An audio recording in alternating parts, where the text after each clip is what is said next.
अस्सलाम वालेकुम 9 क्लास। आज का टॉपिक है हमारा conservation of biodiversity.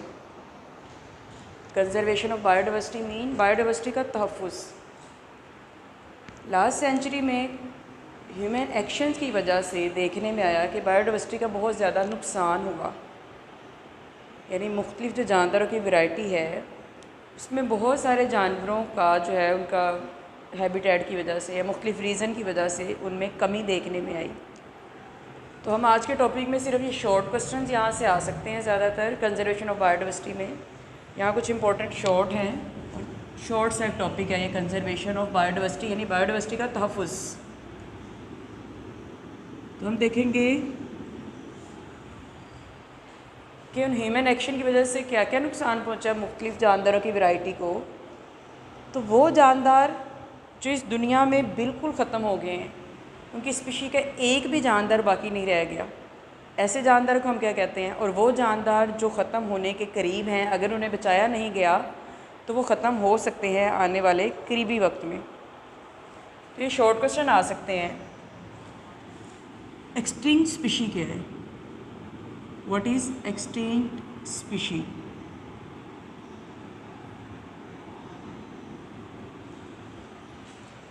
A species that no longer lives in an ecosystem।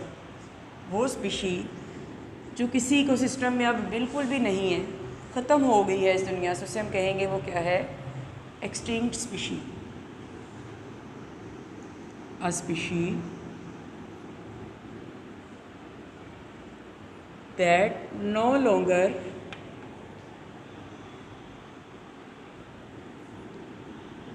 lives in an ecosystem।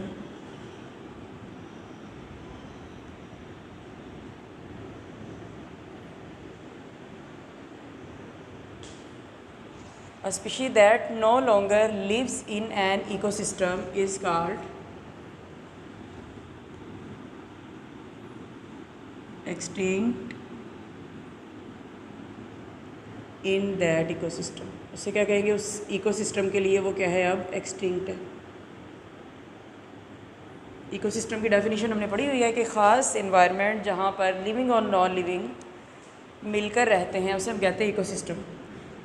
अब उस स्पेशल जगह में किसी ख़ास इकोसिस्टम में जब एक स्पीशी बिल्कुल ख़त्म हो गई है तो हम क्या कहेंगे?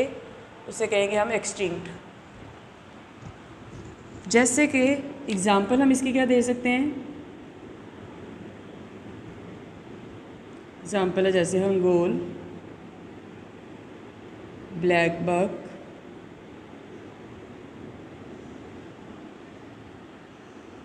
etc। दूसरी तरफ अगर हम देखें इंडेंजर्ड स्पीशी क्या है? नाम से ज़ाहिर हो रहा है इंडेंजर्ड यानी ऐसी जो ख़त्म नहीं हुई है लेकिन ख़तरे में है, ख़त्म होने के करीब है। तो इंडेंजर्ड स्पीशी क्या है? वो स्पीशी जो कि ख़त्म हो सकती है इन नियर फ्यूचर। इंडेंजर्ड की अगर हम डेफिनेशन करें तो वो क्या कहेगी? A species is called endangered। एक स्पीशी को हम तब endangered कहेंगे when it is at risk of extinction। Species called endangered, वो स्पीशी इंडेंजर्ड कहलाएगी जो कि क्या होगी? व्हेन इट इज़, जब वो एक्सटिंक्शन के रिस्क पर होगी, ख़त्म होने के करीब होगी। इन नियर फ्यूचर, आने वाले करीबी वक्त में। तो नियर फ्यूचर में कोई भी ऐसी स्पीशी जिसके ख़त्म होने का ख़तरा हो उसे हम कहते हैं एंडेंजर्ड। फॉर एग्ज़ाम्पल जैसे हम इसकी एग्ज़ाम्पल क्या ले सकते हैं? लाइन है, टाइगर है,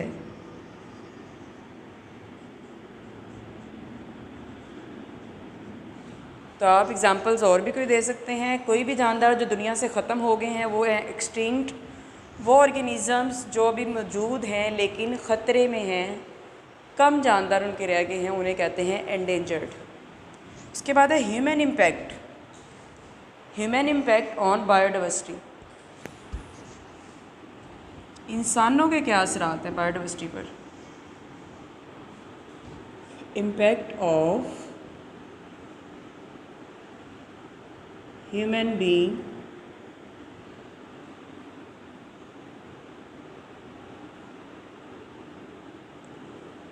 ऑन बायोडाइवर्सिटी।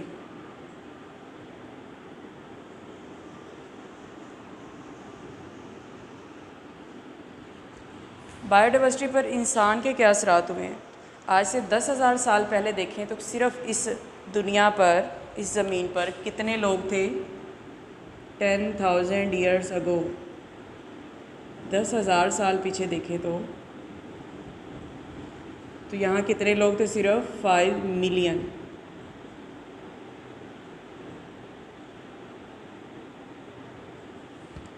अब कितने हैं, 700 मिलियन। तो इंसानी आबादी में क्या हुआ, टाइम के साथ साथ ग्रेजुअली कंटिन्यूसली इजाफ़ा होता गया। आबादी में इजाफे की वजह से जो उनकी ज़रूरियात थी वो भी, उनको जो चीज़ें, जो उनकी रिक्वायरमेंट थी वो भी आहिस्ता आहिस्ता बढ़ती गई। उन रिक्वायरमेंट्स को पूरा करने के लिए क्या किया इंसान ने, बाकी की जो बायोडाइवर्सिटी है उसको नुकसान पहुंचाना शुरू कर दिया। तो इन इतने जो मिलियन अरबों खरबों के जो लोग हैं, इनकी ज़रूरियात को पूरा करने के लिए बाकी के जो जानदार हैं उनकी ज़िंदगी जो है वो ख़तरे में आ गई। तकरीबन हर दिन कितने लोग पैदा होते हैं नए, साइंटिस्ट के मुताबिक डेली जो लोग पैदा होते हैं वो कितने इंसान हैं, तकरीबन 2,60,000, 2,60,000 डेली के ह्यूमन बीइंग जो है वो इस दुनिया में ऐड हो रहे हैं। अगर हम 1 मिनट में करें तो ये कितने बनते हैं, तकरीबन 1 मिनट में 8 लोग।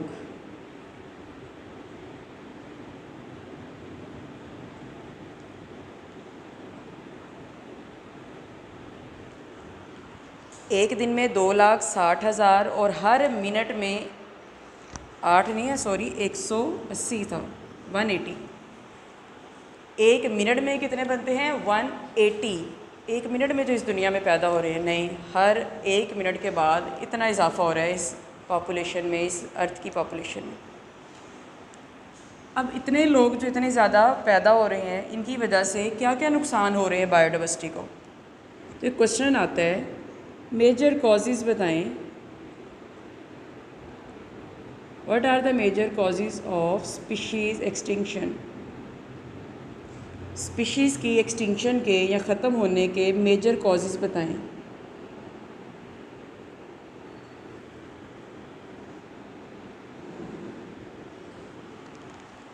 कौन कौन से ऐसे मेजर कॉजेज़ हैं, बड़ी बड़ी वजूहात हैं जो स्पीशीज़ के एक्सटिंक्ट होने का बायस बन सकती हैं। उनमें है जैसे कि हैबिटेट लॉस, किसी जानदार का हैबिटेट, उसके रहने की जगह ही ख़त्म कर देना। डिफॉरेस्टेशन, जंगलात की तबाही, जंगलों को काट देना। जब काट देंगे तो उन पर रहने वाले लोग जो है, उन पर जितने भी जानदार रह रहे थे या जिनके भी वो खाने पीने का ज़रिया था, वो सारा उनके लिए ख़त्म हो गया। Habitat loss, deforestation, over hunting, जानदारों का ज़रूरत से ज़्यादा शिकार, इंट्रोडक्शन और रिमूवल ऑफ स्पीशीज़। किसी भी स्पीशी में से जानदार या किसी भी जगह पर स्पीशीज़ का, नई स्पीशी का इंट्रोडक्शन करवाना या वहाँ पर जानदारों को रिमूव कर देना, इससे क्या होगा, इंट्रोडक्शन और रिमूवल ऑफ स्पीशीज़। और क्या है, पोल्यूशन और क्लाइमेट चेंज।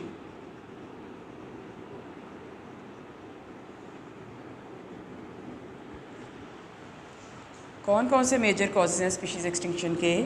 हैबिटेट लॉस, किसी जानदार का हैबिटेट यानी मस्कन, उसके रहने की जगह को तबाह कर देना। डिफॉरेस्टेशन, डिफॉरेस्टेशन की वजह से भी क्या होगा, जानवरों के रहने की जगह ख़राब हो सकती है, उनको जो खाना वगैरह था मिल रहा था वहाँ से वो उनको नहीं मिलेगा। ओवर हंटिंग, बहुत ज़्यादा शिकार कर रहे हैं किसी जानदार का। इंट्रोडक्शन और रिमूवल ऑफ स्पीशीज़, इसका क्या मतलब है? एक जगह पर अगर नए जानदार लाकर ऐड करवाएंगे तो पहले से मौजूद जानदारों को जगह और खुराक की कमी हो सकती है। या अगर वहाँ से रिमूव कर देंगे किसी जानदार को तो उसके रिमूव करने से पीछे जो जानदार है हो सकता है उनको भी नुकसान हो। क्यों? क्योंकि ये हो सकता है ये उनके लिए फूड का ज़रिया हो। तो किसी जानदार के निकालने से भी फ़र्क पड़ता है और किसी जानदार के नई स्पीशी के ऐड करने से भी वहाँ पर कोई फ़र्क आ सकता है। और क्या है? पोल्यूशन, कहीं पर कोई आलूदगी वगैरह की वजह से भी जानदारों की या बायोडाइवर्सिटी पर फ़र्क पड़ेगा, कम हो सकती है बायोडाइवर्सिटी। और क्लाइमेट चेंज, कहीं पर आबो हवा मौसम का बहुत ज़्यादा अचानक से बदल जाना या मौसम में बहुत ज़्यादा गर्मी या सर्दी, ये भी क्या होती है, बायोडाइवर्सिटी के कम होने का बायस बन सकती है। तो पढ़ा कि हमने डेफिनेशंस हैं, एक्सटिंक्ट स्पीशी क्या होती है, एंडेंजर्ड स्पीशी क्या होती है, ह्यूमन इम्पैक्ट क्या है और मेजर कॉजेज़ क्या है स्पीशीज़ एक्सटिंक्शन के। इसके अलावा कुछ बॉक्सेस हैं, वहाँ पर एग्जांपल्स दी गई हैं, एक एनिमल से रिलेटेड और एक प्लांट से रिलेटेड। एक एग्जांपल दी गई है सी स्टार, जिसे स्टारफिश भी कहते हैं। सी स्टार क्या करती है? सी स्टार खाती है मसल्स को।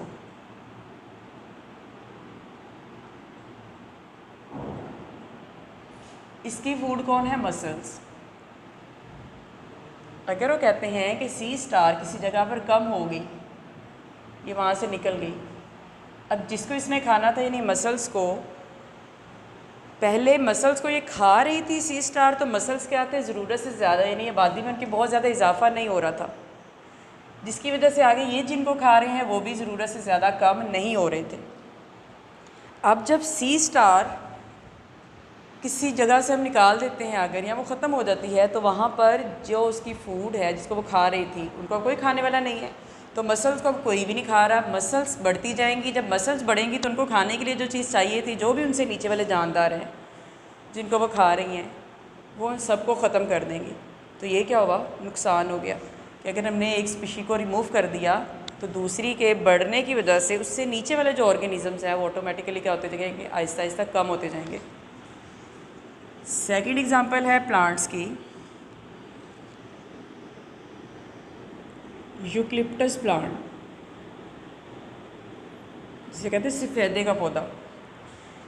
यूकलिप्टस प्लांट्स को ऑस्ट्रेलिया से पाकिस्तान में लाकर लगाया गया और यूकलिप्टस प्लांट्स के बारे में ये मशहूर है कि ये जहाँ पर यूकलिप्टस का पौधा लगा होगा वहाँ पर बाकी के जितने भी प्लांट्स होंगे उनको पानी नहीं मिलेगा, ये सारा पानी वहाँ से अब्जॉर्ब कर लेता है उस जगह से।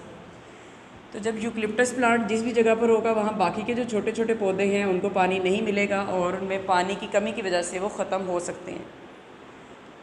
ठीक है, तो ये किसकी एग्जांपल आ गई? इंट्रोडक्शन की, और ये एग्जांपल रिमूवल की आ गई। और एक हमने एनिमल की एग्जांपल देख ली रिमूवल में, और एक प्लांट्स की देख ली कि अगर हम कोई नया, ये प्लांट्स पाकिस्तान में नहीं थे, ऑस्ट्रेलिया से इनको इंपोर्ट करके लगाया गया पाकिस्तान में लाकर, तो इनके आने से ये इंट्रोडक्शन और रिमूवल वाला हमने जो पॉइंट पढ़ा है वो ये दोनों एग्जांपल्स इसके लिए आ गई कि नए प्लांट्स जब लाकर लगाए तो नए प्लांट्स की वजह से जो बाकी के उसके आसपास जो प्लांट्स हैं उनको पानी नहीं मिलेगा।